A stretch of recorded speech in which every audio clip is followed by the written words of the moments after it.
Καλό μήνα σε όλους. Σας ευχόμαστε ένα χαρούμενο Νοέμβριο με ευεξία και υγεία πάνω απ' όλα. Για όσους δεν με γνωρίζετε, είμαι ο Μουτσιάπης Βασίλης, εναλλακτικός θεραπευτής και υπεύθυνος του Κέντρου Ευεξίας και Εναλλακτικών Θεραπείων Body Alive.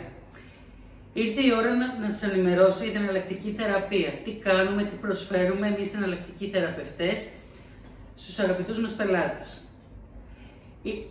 Τα εργαλεία μας, είναι τα χέρια, οι βεντούζες και διάφορα medical stick κουασά. Θα σας δείξω μερικά.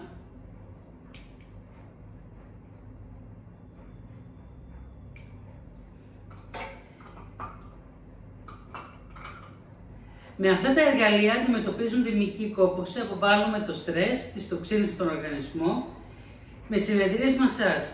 Και έτσι προσφέρουμε στον κόσμο σωματική και ψυχική ευεξία. Αυτά για την εναλλακτική θεραπεία σήμερα.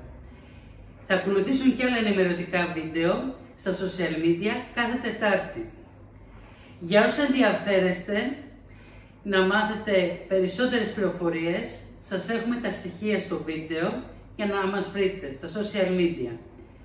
Προς ενημέρωσή σας, επειδή έχει χακαριστεί η προηγούμενη επαγγελματική σελίδα Body Alive του Facebook, σας στέλνουμε τη νέα σελίδα με μια φωτογραφία που εκεί θα μας βρείτε. Δείτε τη.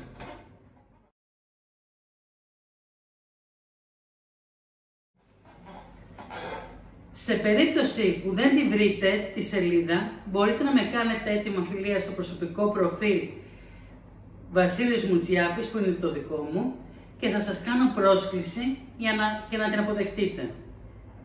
Μείνετε συντονισμένοι για το επόμενο βίντεο που θα είναι την επόμενη Τετάρτη, 8/11/2023, στα social media με θέμα τις βεντούσες.